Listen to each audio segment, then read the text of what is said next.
آواز بیچ میں چلی گئی تھی آواز۔ یہ سورہ مائدہ ہے اور سورہ نساء مکمل ہو چکی ہے، اور اب آپ کے سامنے سورہ المائدہ ہے، اور قرآن مجید کی ایک تقسیم 7 منزلوں پر مشتمل ہے۔ اس اعتبار سے سورہ نساء پر ایک منزل قرآن کی مکمل ہو چکی ہے۔ اس سورہ یعنی سورہ المائدہ کو شروع کرنے سے پہلے کچھ تمہیدی باتوں پر غور کرنا چاہیے۔ سورہ مائدہ سے قرآن کی دوسری منزل کا آغاز ہوتا ہے، لیکن قرآن مجید کی جو مکی اور مدنی صورتوں کے گروپس ہیں، ان کے اعتبار سے پہلا گروپ ابھی ختم نہیں ہوا ہے، بلکہ سورہ المائدہ اس گروپ کی آخری سورہ ہے۔ اس میں پہلا گروپ ایک مکی سورہ ہے یعنی سورہ الفاتحہ، اس کے بعد 4 مدنی صورتیں یعنی سورہ بقرہ، سورہ آل عمران، سورہ النساء اور سورہ المائدہ پر مشتمل ہے۔ مضامین کی مماثلت کے اعتبار سے سورہ المائدہ کا جوڑ سورہ نساء کے ساتھ بنتا ہے۔ ان دونوں صورتوں کا اسلوب یعنی بیان کرنے کا طریقہ کافی حد تک ایک دوسرے سے ملتا جلتا ہے۔ ان دونوں صورتوں کا اسلوب یعنی بیان کرنے کا طریقہ کافی حد تک ایک دوسرے سے ملتا جلتا ہے۔ اس گروپ کی مدنی جو صورتیں ہیں یعنی البقرہ، آل عمران، النساء اور المائدہ، ان چاروں صورتوں کے بنیادی 2 موضوع ہیں، اور بنیادی طور پر ان چاروں صورتوں میں 2 موضوع قابل بحث ہیں۔ نمبر 1 اہل کتاب پر حجت قائم کرنا، نمبر 2 اسلامی شریعت کے احکامات۔ تو 2 موضوع ہیں اس کے جو بڑے موضوع ہیں۔ بنیادی طور پر ایک اہل کتاب پر حجت قائم کرنا، دوسرا اسلامی شریعت کے احکام۔ اس گروپ میں ان دونوں موضوع پر عام طور پر ایسی بحث کی گئی ہے جو آہستہ آہستہ آگے بڑھتی ہوئی نظر آتی ہے۔ یہی وجہ ہے کہ شریعت اسلامی کا جو ابتدائی خاکہ ہمیں سورہ بقرہ میں ملتا ہے، وہ آل عمران اور سورہ نساء میں اور بھی زیادہ واضح ہو جاتا ہے۔ جو ابتدائی خاکہ ہمیں سورہ بقرہ میں ملتا ہے، وہ آل عمران اور سورہ نساء میں اور بھی زیادہ واضح ہو جاتا ہے، اور واضح ہوتے ہوتے سورہ المائدہ میں آ کر یہ ابتدائی خاکہ تکمیلی رنگ اختیار کرتا ہوا نظر آتا ہے۔ تو ان چاروں صورتوں میں ایک ایسی بحث ہے جو آہستہ آہستہ آگے بڑھتی ہوئی نظر آتی ہے۔ یہی وجہ ہے کہ شریعت اسلامیہ کا جو ابتدائی خاکہ ہمیں سورہ البقرہ میں ملتا ہے، وہ آل عمران اور سورہ نساء میں اور بھی زیادہ واضح ہو جاتا ہے، اور سورہ المائدہ میں پہنچ کر یہ ابتدائی خاکہ تکمیلی رنگ اختیار کرتا ہوا نظر آتا ہے۔ اور اس سورہ یعنی سورہ المائدہ میں آپ کو معاشرے کی بلند ترین سطح کے احکام بھی ملیں گے۔ اس سورہ میں ہم کو معاشرے کے بلند ترین سطح کے احکام بھی ملیں گے، اور حکومتوں سے متعلق احکام بھی ملیں گے۔ اسی طرح اہل کتاب سے جس کتاب کی شروعات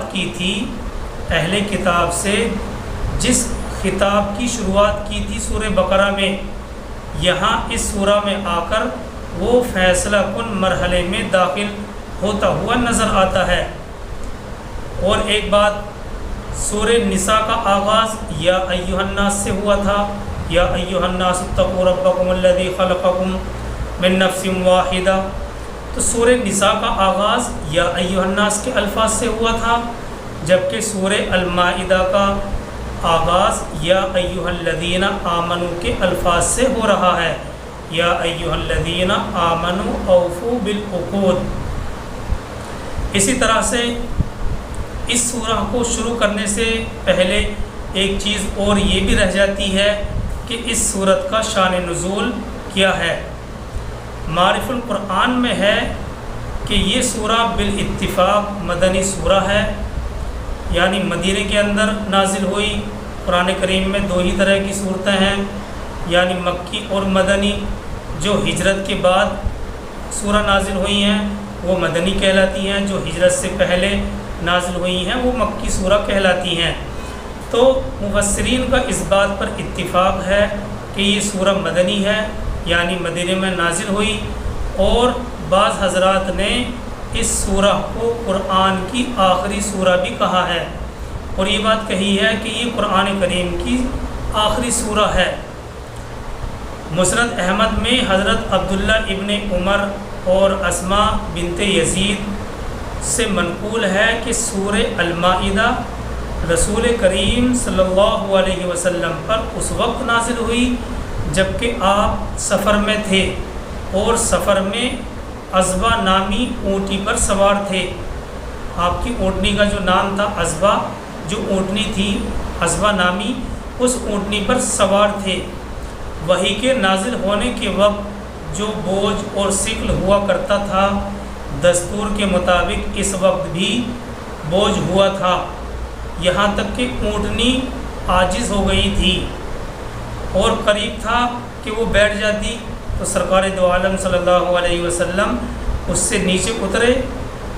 یہ سفر بظاہر حجۃ الوداع کا سفر ہے، اور بعض روایت سے اس کی تائید بھی ہوتی ہے کہ یہ سفر حجۃ الوداع کا سفر ہے۔ اب دیکھیے، جو حجۃ الوداع ہے وہ ہجرت کے 10ویں سال میں ہوا ہے، اور اس سے واپسی کے بعد سرکار دو عالم صلی اللہ علیہ وسلم کی دنیاوی زندگی کے تقریباً 80 دن رہے، یعنی سرکار دو عالم صلی اللہ علیہ وسلم دنیا میں 80 دن رہے۔ تفسیر بحر محیط میں یہ بات بھی نقل کی گئی ہے کہ سورہ مائدہ کے بعض اجزاء سورہ صلح حدیبیہ کے سفر میں، اور بعض فتح مکہ کے سفر میں، اور بعض حجۃ الوداع کے سفر میں نازل ہوئے۔ اب دیکھیے، ان تمام باتوں سے یہ بات تو ظاہر ہو گئی کہ یہ سورہ المائدہ قرآن کے آخری مراحل میں نازل ہوئی ہے۔ اور اسی طرح سے ایک روایت ابن کثیر نے مستدرک حاکم کے حوالے سے نقل کی ہے کہ حضرت جبیر بن نفیر سے نقل کی ہے کہ وہ حج کے بعد حضرت عائشہ صدیقہ رضی اللہ تعالیٰ عنہ کے پاس حاضر ہوئے، تو آپ نے یعنی صدیقہ حضرت عائشہ صدیقہ نے فرمایا، جبیر کیا تم سورہ المائدہ پڑھتے ہو؟ انہوں نے عرض کیا، ہاں میں پڑھتا ہوں۔ حضرت عائشہ صدیقہ رضی اللہ تعالیٰ عنہ نے عرض کیا، یہ قرآن پاک کی آخری سورہ ہے، اور اس سورہ میں جو احکام حلال اور حرام کے بیان کیے گئے ہیں وہ محکم ہیں، یعنی ان میں ان تمام احکام میں منسوخ ہونے کا کوئی احتمال باقی نہیں ہے۔ اس لیے اس سورہ میں جو احکامات نازل کیے گئے ہیں ان تمام احکامات کا خاص طور پر اہتمام کرو۔ تو حضرت عائشہ صدیقہ رضی اللہ تعالی عنہا نے جبیر بن نفیر سے یہ تاکید کی۔ وہ حج کے بعد حضرت عائشہ صدیقہ کے پاس حاضر ہوئے تو آپ نے فرمایا، کیا تم سورہ المائدہ پڑھتے ہو؟ انہوں نے عرض کیا، ہاں میں سورہ المائدہ پڑھتا ہوں۔ حضرت عائشہ صدیقہ نے عرض کیا، یہ قرآن پاک کی آخری صورتوں میں سے ہے، اور اس میں جو احکام حلال اور حرام کے بیان کیے گئے ہیں وہ محکم ہیں، یعنی ان میں منسوخ ہونے کا کوئی احتمال نہیں ہے۔ اس لیے ان تمام احکامات کا خاص طور پر اہتمام کرو۔ اور ایک بات، معاملات اور معاہدوں سے متعلق اس سورہ المائدہ کی ابتدائی آیت بہت ہی اہمیت رکھتی ہے۔ معاملات اور معاہدوں سے متعلق اس سورہ کی ابتدائی آیت ایک خاص اہمیت رکھتی ہے۔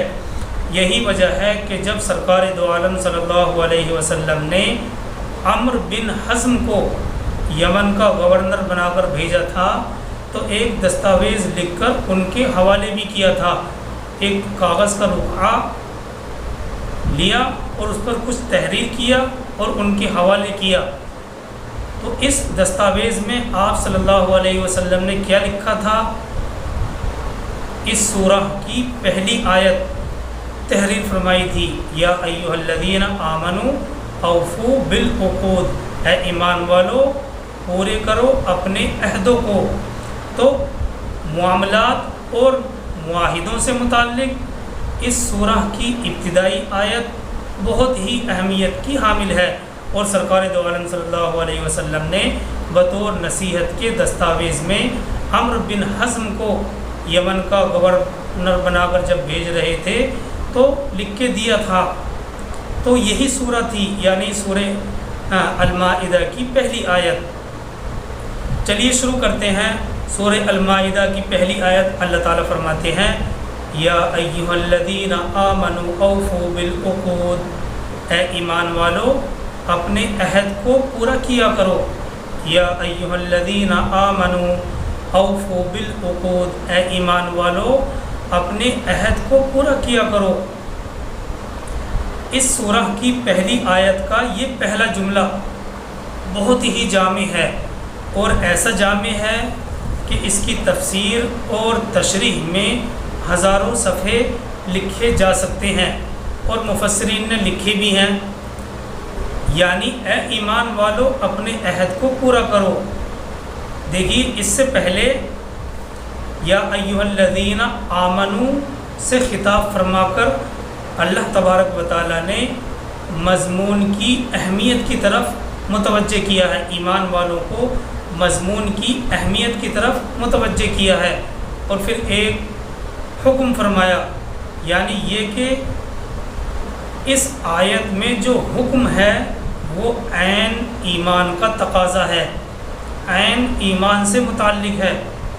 اب دیکھیے سوچنے کی بات یہ ہے کہ آیت میں عقود کا لفظ استعمال کیا گیا ہے جو کہ عقد سے نکلا ہے، عقد، عین قاف اور دال، عقد، اور عقد گرہ یعنی گانٹھ کو کہتے ہیں، رسی میں گانٹھ لگاتے ہیں، گرہ کو عقود کہا جاتا ہے۔ اور دیکھیے اس گرہ میں مضبوطی سے باندھنے کا مفہوم شامل ہوتا ہے۔ جب بھی گرہ کا لفظ بولا جاتا ہے تو فوراً ذہن میں یہ بات آتی ہے کہ گانٹھ مضبوطی سے باندھنی چاہیے، تو اس میں مضبوطی سے باندھنے کا مفہوم شامل ہوتا ہے، لہٰذا عقود سے مراد وہ معاہدے ہوتے ہیں جو باقاعدہ آپس میں مقرر ہو گئے ہوں۔ یہی وجہ ہے کہ عقود سے مراد وہ معاہدے ہوتے ہیں جو باقاعدہ آپس میں مقرر ہو گئے ہوں۔ معاہدوں کی اہمیت یوں سمجھ لیجئے کہ ہماری پوری کی پوری سماجی اور معاشروں کی زندگی معاہدوں ہی پر قائم ہوتی ہے۔ ہماری ساری کی ساری سماجی اور معاشرتی زندگی معاہدوں پر ہی قائم ہوتی ہے۔ معاشرے کی زندگی کا بنیادی یونٹ ایک خاندان ہے، اور اس خاندان کی بنیاد ایک معاہدے پر ہی رکھی جاتی ہے۔ اس خاندان کی بنیاد ایک معاہدے پر ہی رکھی جاتی ہے۔ دیکھیے شادی کیا ہے مرد اور عورت کے درمیان ایک ساتھ زندگی گزارنے کا معاہدہ ہی تو ہوتا ہے، اور اسی معاہدے سے انسانی معاشرے کی بلند عمارت کی بنیاد رکھی جاتی ہے۔ اسی معاہدے سے معاشرے کی بلند عمارت کی بنیاد رکھی جاتی ہے، اور اسی معاہدے کے مطابق دونوں جانب کچھ حقوق بھی رکھے گئے ہیں، کچھ فرائض بھی ہیں۔ کچھ فرائض ایک طرف بیوی کے حقوق اور فرائض ہیں، تو دوسری طرف شوہر کے حقوق اور فرائض ہیں، اور اسی طرح بڑے بڑے کاروبار بھی معاہدوں کی شکل میں ہی ہوتے ہیں، یہاں تک کہ خریدنے اور بیچنے کا تعلق بھی ایک معاہدے کی بنیاد پر قائم ہوتا ہے۔ اور اس سے آگے چلتے ہیں تو حکومتوں کے کاروبار، حکومتی اداروں میں عہدے، چھوٹے بڑے اہلکاروں کی ذمہ داریاں اور اختیارات وغیرہ کا معاملہ گویا کہ تمام معاشرتی نظام اور سیاسی معاملات قرآن مجید کے ایک حکم پر عمل کرنے سے درست ہو سکتے ہیں اور صحیح سمت پر چل سکتے ہیں، چاہے وہ معاشرے کے نظام ہو، چاہے حکومتی اور سیاسی معاملات ہوں۔ قرآن کریم کے ایک حکم پر عمل کرنے سے سارے کے سارے درست ہو سکتے ہیں اور سارے معاملات صحیح سمت پر چل سکتے ہیں اور ہماری زندگی خوشگوار ہو سکتی ہے، اور وہ حکم یہی ہے قرآن مجید کا، اوفوا بالعقود۔ وہ حکم یہی ہے قرآن مجید کا، اوفوا بالعقود، یعنی سورہ مائدہ کی آیت نمبر 1، اوفوا بالعقود، پورے کرو اپنے عہدوں کو۔ تو گویا کہ اس چھوٹے سے لفظ میں، یہ چھوٹا سا لفظ ہے تو بہت چھوٹی سی آیت، لیکن اپنے اندر ایک سمندر سمائے ہوئے ہے۔ اگر قرآن کریم کے اسی جملے پر عمل کر لیا جائے تو ہمارے سارے نظام، چاہے وہ معاشرے سے متعلق ہوں، چاہے وہ سیاسی ہوں، چاہے حکومتی نظام ہوں، سارے کے سارے درست ہو سکتے ہیں اور صحیح سمت پر چل سکتے ہیں، اور وہ حکم یہی ہے۔ اللہ تعالیٰ فرماتے ہیں یا ایھا الذین آمنوا اوفوا بالعقود، اے ایمان والو پورے کرو اپنے عہدوں کو۔ مشہور مفسر ہیں راغب اصفہانی، یہ لگ بھگ 11ویں صدی کے ہیں۔ یہ تحریر کرتے ہیں کہ معاہدوں کی جتنی بھی قسمیں ہو سکتی ہیں، معاہدوں کی جتنی بھی اقسام اور قسمیں ہو سکتی ہیں، وہ سب کی سب قرآن کریم کے اس لفظ کے حکم میں داخل ہیں۔ دیکھیے کتنا جامع ہے، کتنی جامع آیت ہے۔ راغب اصفہانی کہتے ہیں کہ معاہدوں کی جتنی بھی قسمیں ہو سکتی ہیں وہ سب کی سب قرآن کے اس لفظ کے حکم میں داخل ہیں۔ اس کے بعد انہوں نے تحریر کیا ہے کہ معاہدے کی ابتدائی 3 قسمیں ہوتی ہیں۔ معاہدے کی ابتدائی شروعاتی 3 قسمیں ہوتی ہیں۔ نمبر 1 وہ معاہدہ ہوتا ہے جو انسان کا رب العالمین سے ہوتا ہے، مثلا ایمان، اطاعت کا عہد، یا حلال اور حرام کی پابندی کا عہد۔ ایک عہد تو یہ ہے جو انسان کا رب العالمین کے ساتھ ہوتا ہے۔ نمبر 2 دوسرا معاہدہ اور دوسرا عہد وہ ہوتا ہے جو انسان کا خود اپنے نفس کے ساتھ ہوتا ہے، جیسے کسی چیز کی نظر مان کر اپنے اوپر لازم کر لیا جائے، یا حلف اور قسم کھا کر کوئی چیز اپنے اوپر لازم کر لی جائے، یہ دوسری قسم کا عہد ہے۔ تیسرا عہد اور معاہدہ وہ ہوتا ہے جو ایک انسان کا دوسرے انسان کے ساتھ ہوتا ہے۔ تیسرا معاہدہ وہ ہوتا ہے جو ایک انسان کا دوسرے انسان کے ساتھ ہوتا ہے، اور اس تیسری قسم میں وہ تمام معاہدے شامل ہیں جو 2 آدمیوں کے درمیان ہوں، چاہے 2 جماعتوں کے درمیان ہو یا 2 حکومتوں کے درمیان ہوں، سارے کے سارے معاہدے اس تیسری قسم کے اندر شامل اور داخل ہو جاتے ہیں۔ اب دیکھیے ان تمام باتوں سے نتیجہ نکل کر یہ سامنے آیا کہ ان تمام معاہدوں میں جو جائز شرطیں آپس میں مقرر ہو جائیں، ان معاہدوں میں جو جائز شرطیں آپس میں مقرر ہو جائیں، اس آیت کی روح سے اس کی پابندی کرنا ہر فریق پر لازم اور ضروری ہے۔ دیکھیے جائز شرطوں کی قید اس لیے لگائی جاتی ہے کیونکہ شریعت کے خلاف شرط لگانا، یہ اس کو قبول کرنا، یہ تو ویسے ہی جائز نہیں ہے۔ اور اس عہد کے بارے میں اللہ سبحانہ و تعالیٰ نے سورہ بنی اسرائیل پارہ نمبر 15 آیت نمبر 34 کے اندر بھی ارشاد فرمایا ہے۔